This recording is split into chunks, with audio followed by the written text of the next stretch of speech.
आगामी कार्यक्रम प्रायोजित किया है जॉयस मायर मिनिस्ट्रीज के मित्रों और सहयोगियों ने।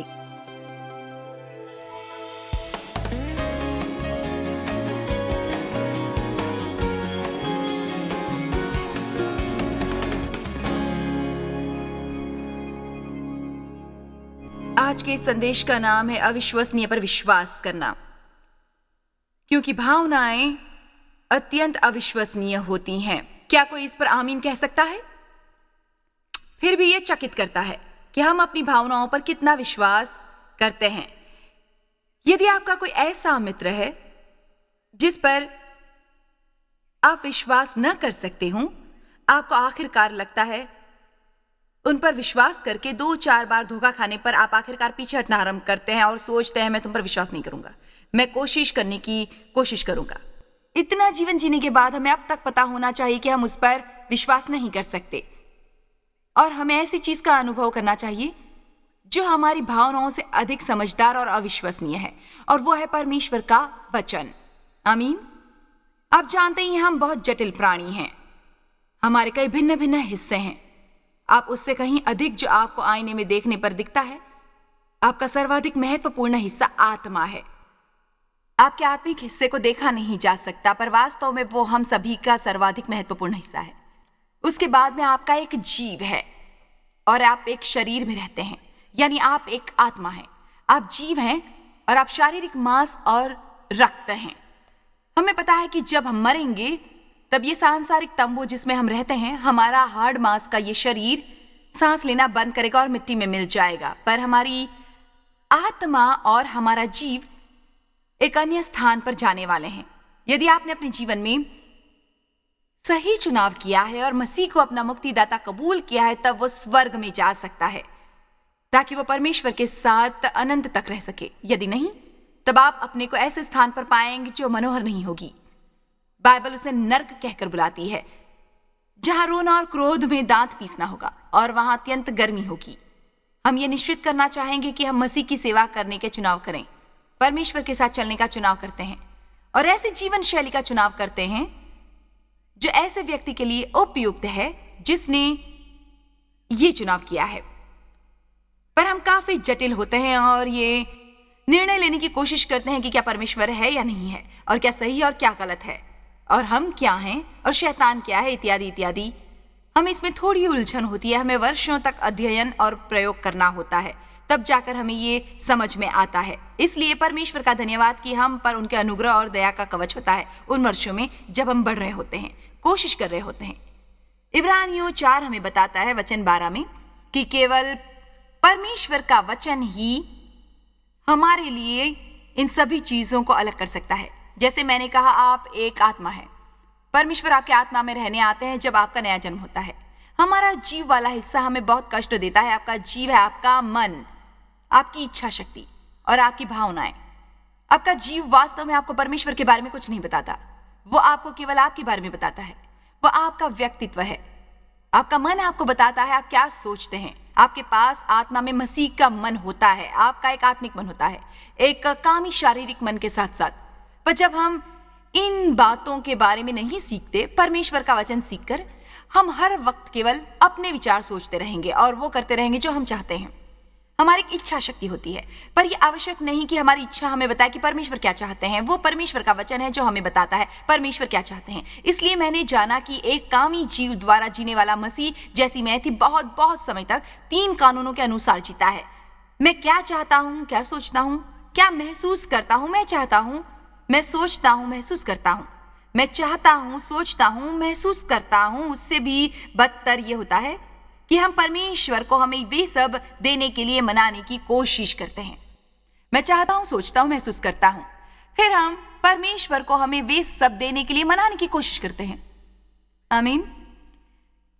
इसलिए हमें यह समझना है कि हम कभी आत्मा का मार्गदर्शन नहीं ले पाते जो हर एक मसीह का ध्येय होता है, जब तक हम परमेश्वर का वचन नहीं जानते होते और उसे बनाते नहीं है अंतिम निर्णायक तत्व अपने सभी फैसलों में। हमें चाहे जैसा भी अनुभव होता हो, यदि हम परमेश्वर के वचन के साथ सहमत ना होते तो तब वो गलत होता है, पूरी तरह से गलत होता है। आमीन। मैं चाहे जो भी सोचूं, मेरे सभी मित्र चाहे जो भी सोचते हों, यदि वो परमेश्वर के वचन के साथ सहमत नहीं होता, तब मैं और मेरे मित्र गलत होते हैं। परमेश्वर कभी गलत नहीं होते। मैं या आप चाहे जो भी चाहते हों या अन्य लोग मेरे लिए चाहते हों, यदि वो परमेश्वर के वचन के साथ सहमत नहीं होता, तब वो केवल गलत होता है। हम में किसी की भी समस्याग्रस्त होने के अलावा कुछ और होने की आशा नहीं होती, यदि हम परमेश्वर के वचन के गंभीर विद्यार्थी नहीं बनते परमेश्वर के वचन के। इसलिए मुझे आप पर बहुत गर्व है कि आप आज यहाँ आए हैं गुरुवार की रात को। आज रविवार की सुबह नहीं है, आपको कोई उलझन नहीं है। आप केवल एक धार्मिक कर्तव्य पूरा नहीं कर रहे हैं, कुछ अतिरिक्त कर रहे हैं। आपने यात्रा की है, आप में से बहुत से होटल में ठहरे हैं, काम से छुट्टी ली है, इसलिए यह स्पष्ट है कि आप सही काम करना चाहते हैं। परंतु मैं ये भी कहना चाहती हूँ कि बहुत से लोग किसी ऐसे से शिक्षा सुनने को तैयार होते हैं जिसने वचन का अध्ययन किया होता है, पर वे अभी भी तैयार नहीं होते अपने लिए उस वचन का अध्ययन करने के लिए। वो तैयार नहीं होते। मुझे खुशी है कि आप बाइबल पढ़ते हैं, परंतु आपको बाइबल पढ़ने से अधिक कुछ करने की आवश्यकता है। आपको बाइबल का अध्ययन करने की आवश्यकता है। यह बढ़िया है कि आप इस सप्ताह कुछ संदेश सुनेंगे, परंतु आप रविवार सुबह तक उसका अधिकतर हिस्सा भूल गए होंगे जो आपने सुना होगा। इसलिए नोट्स लेना बहुत महत्वपूर्ण होता है। यदि आपको इसे सचमुच मदद मिल रही है, शायद कॉन्फ्रेंस की कुछ शिक्षाओं की सीडी लेनी चाहिए ताकि आप उन्हें बार बार सुन सकें। अब क्योंकि आप उसका अधिकतर हिस्सा भूलने वाले हैं, इसका यह मतलब नहीं कि वो आप नहीं सुनेंगे, इसका यह मतलब नहीं कि आपको उससे मदद नहीं मिलेगी। सच यह है कि यदि आप इस सप्ताह मेरे द्वारा कही केवल 3 बातें याद रखेंगे, तब भी आपका यहाँ आना सार्थक होगा, क्योंकि वे शायद 3 सचमुच महत्वपूर्ण बातें हो सकती हैं जो आपके जीवन में अच्छा परिणाम ला सकती हैं और प्रभाव डाल सकती हैं। परंतु मैं ये समझाना चाहती हूँ कि आपको किसी अन्य के द्वारा चम्मच से परमेश्वर का वचन प्राप्त करके ये नहीं सोचना कि इतना ही पर्याप्त है। आपको इसमें समय लगाना पड़ता है, आपको धन लगाने की आवश्यकता होती है। परमेश्वर के वचन में हम सभी प्रकार की वस्तुएं खरीदते हैं। आप परमेश्वर का वचन सिखाने वाली कुछ पुस्तकें खरीदते क्यों नहीं हैं? आप सीडीज, डीवीडीज और ऐसा अच्छा संगीत क्यों नहीं खरीदते जो आपको आत्मा में उत्साहित करता हो, आपको परमेश्वर के वचन की खुराक देकर? आमीन। क्योंकि परमेश्वर का वचन जीवित और प्रबल है। ये उसे सक्रिय, ताकत देने वाला, प्रभाव उत्पादक, प्रयोग योग्य और हर एक 2-धारी तलवार से भी बहुत चोखा है। वचन धारदार पैना है और यह भी लिखा है कि वो प्रयोग योग्य है। इसका मतलब यह है कि इस सप्ताह आप में से बहुतों का ऑपरेशन होना है। अच्छा लगता है कि आप पहले संगीत सुनते हैं आपकी संवेदना का हरण करने के लिए, ताकि मैं आपको आरंभ कर सकूं। मैं छुरा, हथौड़ा, छेनी और झाड़ियां काटने वाली कैंची लेकर उन कुछ कामों के पीछे जाती हूं जो आप सही नहीं कर रहे होते हैं। सही कहा मैंने? आमीन। वो 2-धारी तलवार से भी बहुत चोखा है और जीव और आत्मा को अलग करके वार पार छेदता है। आत्मा और जीव बहुत करीब होते हैं, स्वभाव में एक से नहीं होते, परंतु उनका ठिकाना करीब करीब होता है। वे दोनों हमारे अंदर होते हैं और कई बार हमारे लिए कठिन होता है ये पहचानने के लायक होना कि आप जो चाहते हैं वो सचमुच परमेश्वर की इच्छा है या आपकी अपनी इच्छा है। क्योंकि जब हमें सचमुच किसी चीज की इच्छा होती है, जब हम बहुत प्रबलता से उसके बारे में महसूस करते हैं, हमारे लिए बहुत आसान होता है अपने को धोखा देना और अपने को ये आश्वासन देना कि वो परमेश्वर की हमारे लिए इच्छा है और शैतान हमारी मदद करता है। वह आपके सामने वचन को गलत तरीके से दोहराएगा और उसे संदर्भ से बाहर ले जाएगा यदि ऐसा करने से काम होता है। कुरिन्थियों को 2:14-15 बताता है शारीरिक मनुष्य और आत्मिक मनुष्य के बारे में। शारीरिक मनुष्य और आत्मिक मनुष्य। दरअसल 1 कुरिन्थियों में वचन 3:13 के मनुष्यों के बारे में बताता है और हम 1 मिनट में उन तीनों के बारे में पढ़ने वाले हैं। वे कह रहे हैं कि शारीरिक मनुष्य आत्मिक मनुष्य को नहीं समझ पाता। यदि आप किसी से बात करते हैं जो मसीह नहीं होता, उसे आपकी पैसे देने की इच्छा समझ नहीं आती। आपका इस तरह यहाँ आकर पूरा सप्ताह किसी औरत को बोलते सुनना समझ नहीं आता। आपने क्या किया? आपने वो किस लिए किया? उन्हें समझ नहीं आता। दुनिया से आपको समझने की आशा न करे क्योंकि वे नहीं समझती। आमीन। परंतु मुझे उसे इस तरह से देखना पसंद है। मैं अपने सर को देखती हूँ, अपने दिमाग और शारीरिक मन को शारीरिक मनुष्य के रूप में और अपने आत्मा को आत्मिक मनुष्य के रूप में। मैं आपको बता सकती हूँ कि जब आप सचमुच आत्मा का मार्गदर्शन ले रहे होते हैं तब अधिकतर मौकों पर आपको बात समझ नहीं आती, क्योंकि परमेश्वर कई बार बहुत आशा करते हैं। वे कभी अविश्वसनीय नहीं होते, पर वे आपके जीवन में कई बार ऐसे बहुत से काम करते हैं और करते भी रहेंगे जिन्हें आप समझ नहीं पाते, कम से कम वर्तमान में तो नहीं। मुझे अपने जीवन में बहुत सी बातों के बारे में उलझन थी, परंतु अब उन्हें याद करके मैं कहती हूं, मैं अब जानती हूं ऐसा क्यों होना चाहिए था। मैं अब जानती हूं वैसा क्यों हुआ। परंतु परमेश्वर उससे अधिक जानते हैं जितना कि हम जानते हैं, और उनकी हमारे जीवन के लिए एक योजना है जो हमारी है। हमें विश्वास करते नहीं रहना है उन चीजों पर जो अविश्वसनीय है। मैं वैसे क्यों महसूस करता हूं जैसा कि मैं करता हूं? मेरे विचार से ये एक बड़ा सवाल है जो हम अक्सर पूछते हैं। सच तो यह है कि अगली किताब जो है लिखने वाली उसका नाम होगा मैं वैसे क्यों महसूस करता हूं जैसे करता हूं। मैं कल रात सोने गई तब मैं ठीक ठाक थी। आज सुबह जब मैं जागी तब मैं सचमुच चिड़चिड़ी थी। मैं ऐसा क्यों महसूस करती हूँ? मुझे सचमुच विश्वास है कि हमारी बहुत सी भावनाओं की जड़ें होती हैं, और इस सप्ताह हम उनमें से कुछ के बारे में बातें करेंगे। अपनी समस्या की जड़ तक जाना एक बहुत समझदारी का काम होता है, और वैसा होने के लिए सत्य की आवश्यकता होती है। आपको सत्य का सामना करना होता है। यूहन्ना 8:31-32 में लिखा है, यदि तुम मेरे वचन में बने रहोगे तो सचमुच मेरे चेले ठहराओगे और सत्य को जानोगे और सत्य तुम्हें स्वतंत्र करेगा। इसलिए बहुत महत्वपूर्ण है वचन को जानना, वरना हम अपना सारा जीवन धोखे में रह सकते हैं और सभी प्रकार के गलत काम कर सकते हैं, सभी प्रकार के गलत चुनाव कर सकते हैं, कभी ये जाने बिना कि हम गलत हैं, यदि हम सचमुच परमेश्वर के वचन के सत्य का अध्ययन नहीं करेंगे। इसलिए हमें जड़ तक जाना चाहिए। उनमें से कुछ भावनाओं की आप शायद बहुत सी दोष की भावनाओं का अनुभव करते होंगे, और उसके पीछे भी बहुत से कारण हो सकते हैं। ये भी संभव है कि हकीकत में आप कुछ गलत ना कर रहे हो, उसका कारण कोई अजीब बात हो सकती है जो आपके साथ 20 वर्ष पहले हुई हो और अब आप में आध्यात्मिक दोष की भावना हो। यदि आप उस समस्या की जड़ तक जा सके तब आप शायद उस भावना से बच सकेंगे।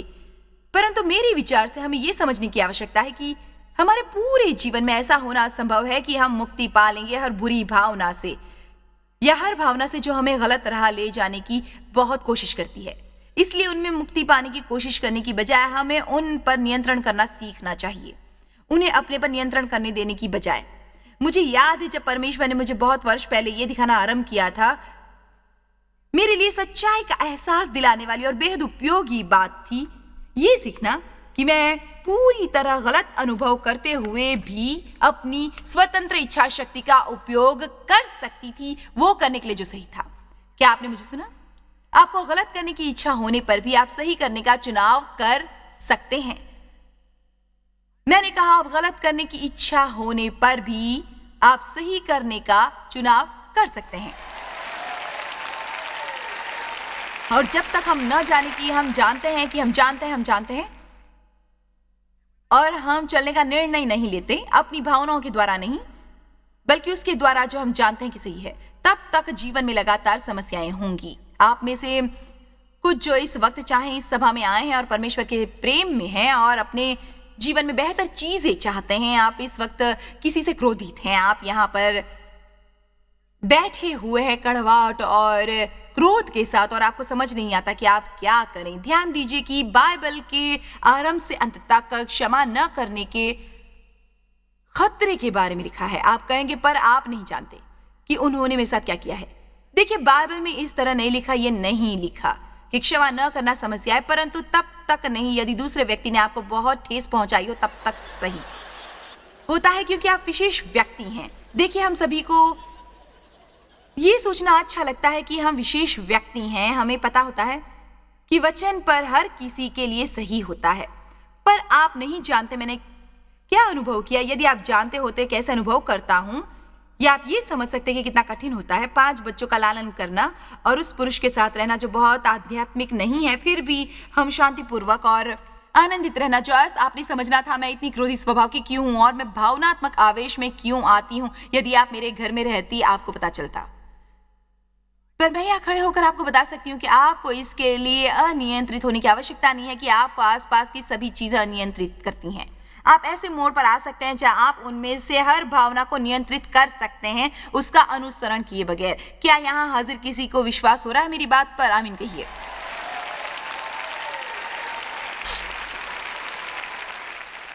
ये सचमुच अच्छा होने वाला है।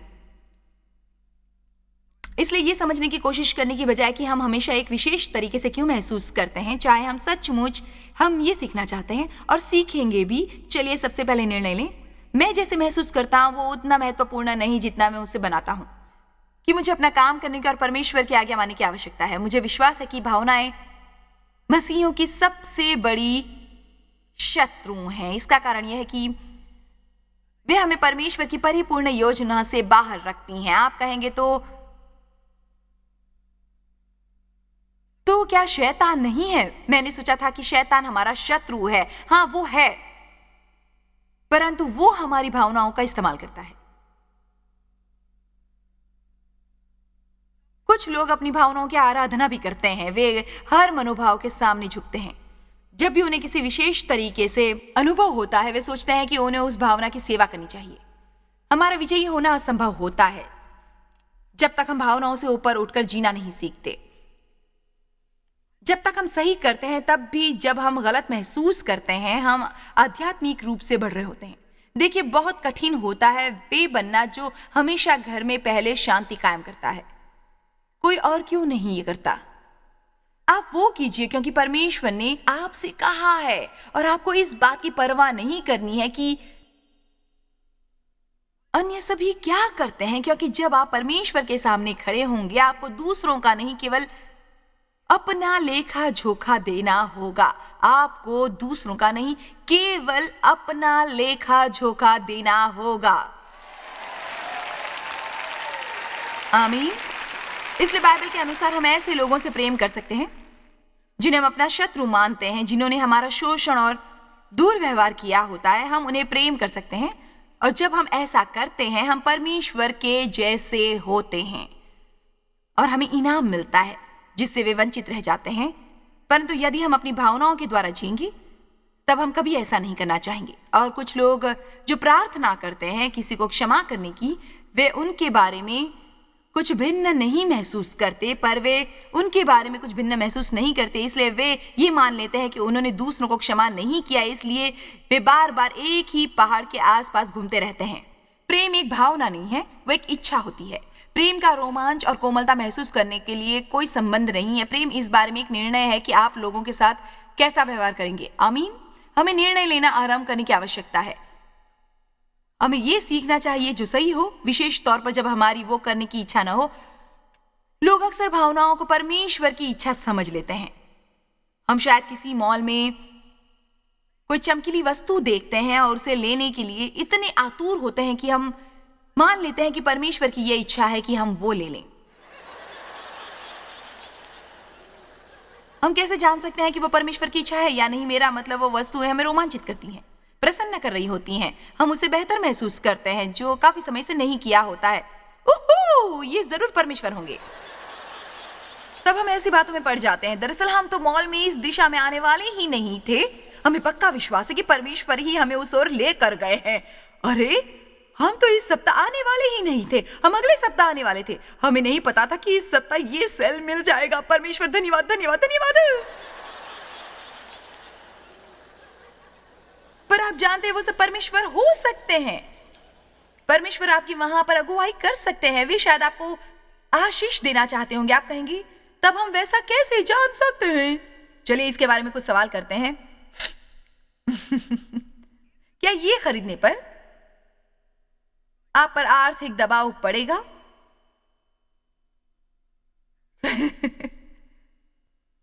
कुछ देर रुककर शांति से इसके बारे में सोचिए।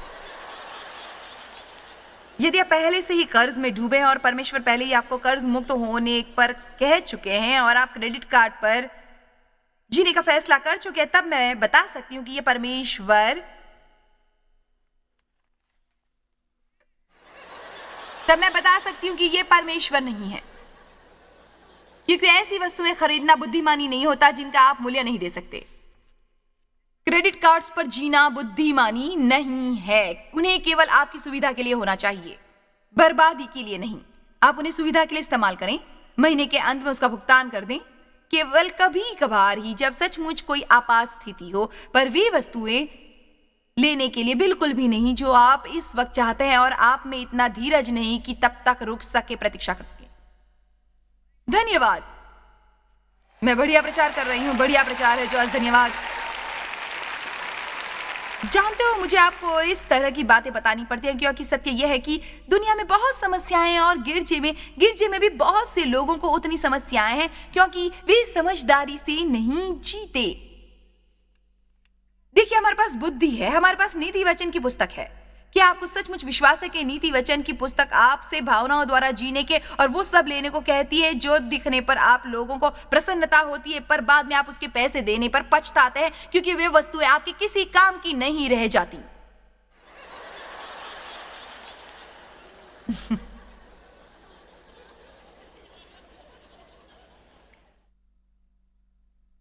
आमीन।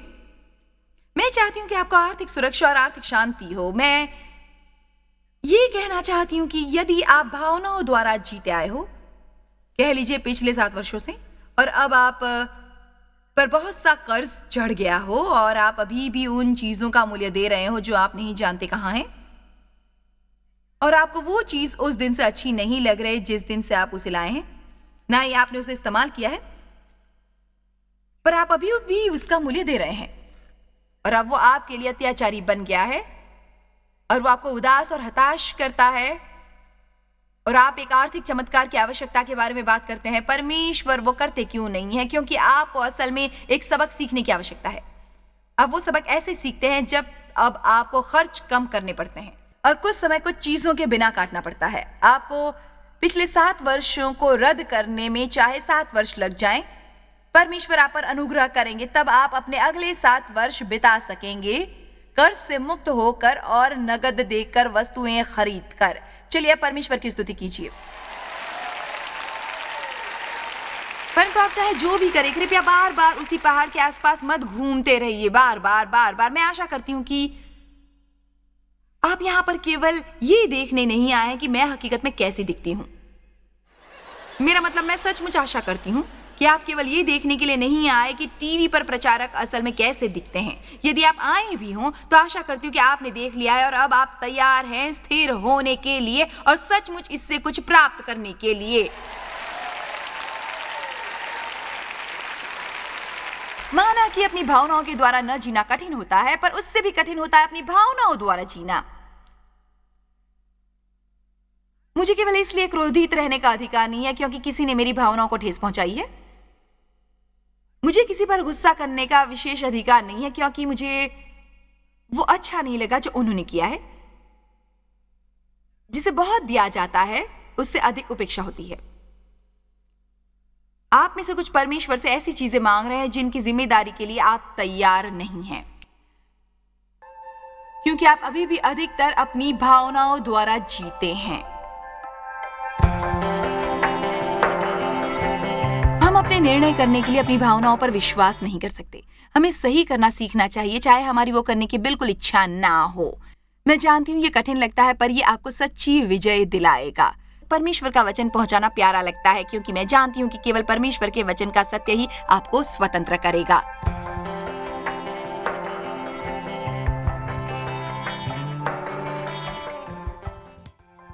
जॉयस मायर मिनिस्ट्रीज में आप हमारे लिए बहुत ही कीमती हैं, जितना कि आप जानते हैं। हम आपकी सराहना करते हैं और इस सेविकाई को दुनिया भर में संभव बनाने के लिए हम अपने दोस्तों और सहभागियों को धन्यवाद देते हैं।